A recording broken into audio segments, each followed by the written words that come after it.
គ្រាតាម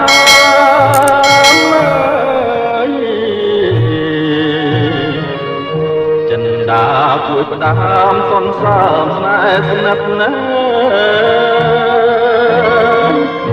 ចង់តែបានប្រាំមកណែបនិតតែនិស័យចិត្តអូនគ្មានអាណិតបាត់រៀងក្រក្រៃហើយតែគូក៏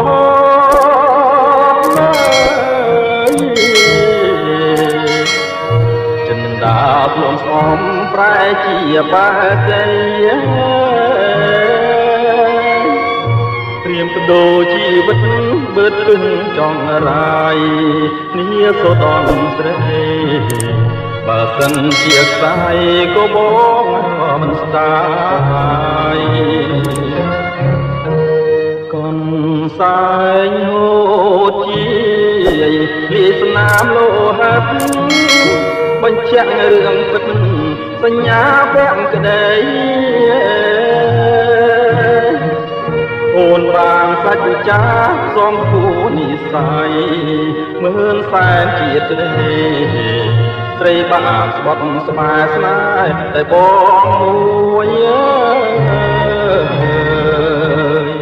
កូនសាញក្រហម